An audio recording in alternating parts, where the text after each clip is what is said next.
কুণাল ঘোষের পর এবার কিন্তু বিপাকে তৃণমূল বিধায়ক মদন মিত্র। এবার সরাসরি মদন মিত্রের বিরুদ্ধে রুল জারি করল কলকাতা হাইকোর্ট। এই মুহূর্তের সবচেয়ে বড় খবর, কদিন আগেই আদালত অবমাননার জেরে কুণাল ঘোষের বিরুদ্ধে রুল জারির নির্দেশ দিয়েছে কলকাতা হাইকোর্ট। কুণাল ঘোষ আদালতের বিচারপতি বিশ্বজিৎ বসু এবং আইনজীবী বিকাশ রঞ্জন ভট্টাচার্য, আইনজীবী ফিরদৌস শামীম সহ আইনজীবীদের হেনস্থা করেছিলেন। বিচারপতি বিশ্বজিৎ বসুকে নিয়ে অবমাননাকর মন্তব্য করেছিলেন। এমনকি বিচার ব্যবস্থা নিয়ে বারবারই মুখ খোলেন, বারবারই কিন্তু বিচার ব্যবস্থার বিরুদ্ধে ফুঁসে ওঠেন।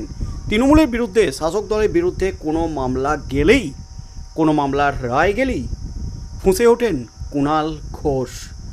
শিক্ষক নিয়োগ দুর্নীতিকাণ্ডে যখন তোলপাড় চলছিল, যখন প্রাক্তন শিক্ষামন্ত্রী পার্থ চ্যাটার্জি গ্রেপ্তার হয়েছিলেন প্রাক্তন বিচারপতি অভিজিৎ গঙ্গোপাধ্যায়ের নির্দেশে, এবং অভিজিৎ গঙ্গোপাধ্যায়ের নির্দেশে যখন একের পর এক ধাক্কা খাচ্ছিল রাজ্য, ঠিক সেই মুহূর্তে অভিজিৎ গঙ্গোপাধ্যায়কে নিয়ে বেফাস মন্তব্য করেছিলেন একাধিকবার কুণাল ঘোষ। ঠিক তখন থেকেই আদালত অবমাননার জন্য কুণাল ঘোষের বিরুদ্ধে কেন পদক্ষেপ নেওয়া হচ্ছে না, এই প্রশ্নগুলো কিন্তু উঠে যাচ্ছিল। গোটা রাজ্যে বিরোধী রাজনৈতিক মহল এই প্রশ্ন তুলছিল। তবে এবার কিন্তু শেষ রক্ষা হয়নি। কুণাল ঘোষের বিরুদ্ধে অভিযোগ উঠতেই কিন্তু তার বিরুদ্ধে রুল জারির নির্দেশ দিয়েছে কলকাতা হাইকোর্ট। আর কুণাল ঘোষের বিরুদ্ধে রুল জারির পরপরই কিন্তু গ্রেপ্তারির একটা জল্পনা উস্কে গেছে গোটার রাজ্য জুড়ে। মুখ খুলেছেন কুণাল ঘোষও। বিজেপি, সিপিএম, কংগ্রেসের ষড়যন্ত্রে এই কাজ হয়েছে এমনই কিন্তু দাবি করেছেন তিনি। বিচার ব্যবস্থার উপর তার আস্থা আছে দাবি করেছেন। আর এর রেস কাটতে না কাটতে ফের বড় ধাক্কা তৃণমূলে। এবার কিন্তু বিধায়ক মদন মিত্র, দ্য কালারফুল বয় তৃণমূলের মদন মিত্রের বিরুদ্ধে সরাসরি রুল জারি করল কলকাতা হাইকোর্ট। তাতেই কিন্তু বড় ধাক্কা, চরম ফ্যাঁসাতে এবার মদন মিত্র সহ একাধিক আধিকারিকদের বিরুদ্ধে রুল জারির নির্দেশ হাইকোর্টের। কলকাতা স্টেট ট্রান্সপোর্ট কর্পোরেশন বা সিএসটিসির অবসরপ্রাপ্ত কর্মচারীদের প্রভিডেন্ট ফান্ডের কয়েক হাজার কোটি টাকা মেটানো হয়নি।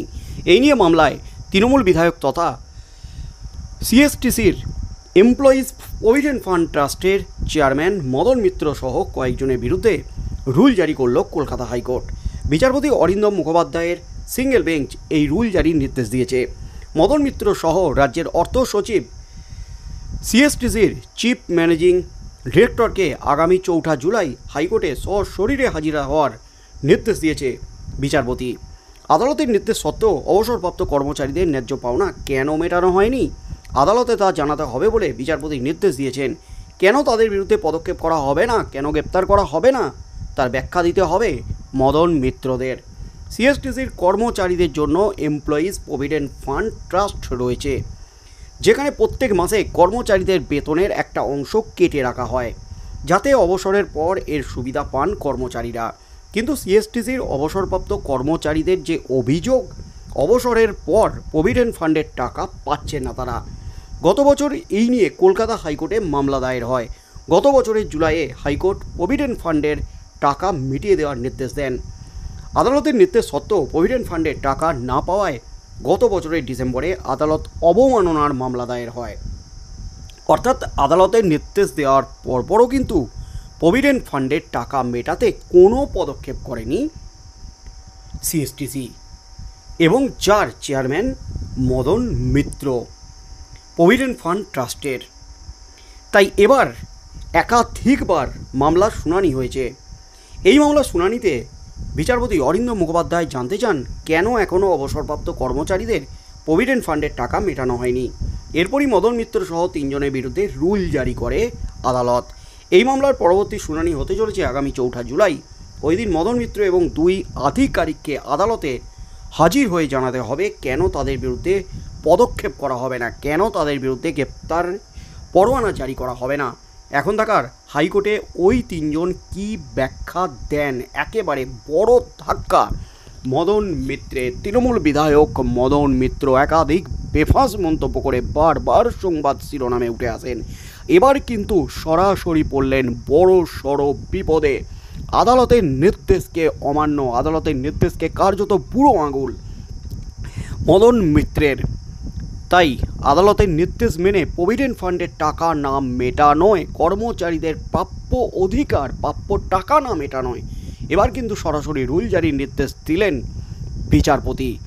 এবং তার সাথে সাথে যে প্রশ্নটা তোলা হয়েছে, কেন কড়া পদক্ষেপ নেওয়া হবে না মদন মিত্রদের বিরুদ্ধে, তার উত্তর কিন্তু দিতে হবে এবং সেই উত্তর যথাযথ হলে ভালো, তা না হলে কিন্তু মদন মিত্রদের বিরুদ্ধে কড়া পদক্ষেপের কিন্তু একটা হুঁশিয়ারি দিয়ে দিয়েছেন কলকাতা হাইকোর্টের বিচারপতি অরিন্দম মুখোপাধ্যায়ের বেঞ্চ। আগামী দিনে মদন মিত্র এবার কী পদক্ষেপ নেন এই রুল জারির পর, এবং হাইকোর্টের কড়া পদক্ষেপ আটকাতে কী সিদ্ধান্ত নেন, এবং যে নির্দেশ দেওয়া হয়েছে আদালতে উপস্থিত হয়ে তার বক্তব্য জানানোর, এরপর আদালতের রুল জারির পর মদন মিত্র কি প্রতিক্রিয়া দেন। কারণ একাধিকবার যে অভিযোগটা ওঠে রাজ্যের বিরুদ্ধে বিভিন্ন মামলার ক্ষেত্রে, হাইকোর্ট সুপ্রিম কোর্ট নির্দেশ দেওয়ার পরও কিছুতেই মানতে চায় না রাজ্য হাইকোর্ট বা সুপ্রিম কোর্টের নির্দেশ। যেমনটা কলকাতা হাইকোর্ট 3 মাসের মধ্যে বকেয়া দিয়ে মিটিয়ে দেওয়ার নির্দেশ দিয়েছিল সরকারি কর্মচারীদের, কিন্তু 3 মাস পেরিয়ে গেলেও রাজ্য সেই নির্দেশ পালনে ব্যর্থ, নির্দেশ পালনে কোনো পদক্ষেপ করেনি। তাই আদালত অবমাননার মামলা দায়ের হয়েছে রাজ্যের বিরুদ্ধে, রাজ্যের অর্থ সচিব এবং মুখ্য সচিবের বিরুদ্ধে। সেই মামলা সুপ্রিম কোর্টে বিচারাধীন। সেই মামলাতেই কিন্তু 25% ডিএ মেটানোর নির্দেশ দিয়েছে সুপ্রিম কোর্ট। তবে 6 সপ্তাহের মধ্যে ডিএ মেটানোর নির্দেশ দেওয়ার পরপরও 1 সপ্তাহ কেটে গেল, হাতে আর মাত্র 5 সপ্তাহ সময়। এখনও পর্যন্ত রাজ্যের এই 25% বকেয়া ডিএ মেটানো নিয়ে কোনো পদক্ষেপ নেই, কোনো হেলদোল নেই, এমনই কিন্তু দাবি সরকারি কর্মচারীদের। সেখানে ফের সরকারি কর্মচারীদের বাসের সিএসটিসি বাসের যে কর্মচারী, তাদের ন্যায্য টাকা যেটা তাদের বেতন থেকে কেটে রাখা হয়েছে প্রভিডেন্ট ফান্ড বাবদ, সেই প্রভিডেন্ট ফান্ডের টাকা তারা দীর্ঘদিন ধরে পাচ্ছেন না। অবসর নিয়েছেন অথচ পাচ্ছেন না। সেই টাকা পাওয়ার জন্য আদালতের লড়াই শুরু করেন তারা। আদালতের নির্দেশ সত্ত্বেও সেই টাকা মেটানো হয়নি। কেন মেটানো হয়নি? এই টাকা কি তাহলে লোপাট হয়ে গেছে? এই প্রভিডেন্ট ফান্ডের টাকা নিয়েও কি দুর্নীতি হয়েছে? কারণ বিভিন্ন ইস্যুতেই কিন্তু দুর্নীতির অভিযোগ ওঠে রাজ্যের বিরুদ্ধে। এবার কি হতে চলেছে? কলকাতা হাইকোর্ট ঠিক কী নির্দেশ দেন? এই প্রভিডেন্ট ফান্ডের টাকা নিয়ে কি তদন্তের নির্দেশ আসবে আবারও? মদন মিত্র কি চরম বিপাকে পড়বেন? বন্ধুরা কি বলবেন?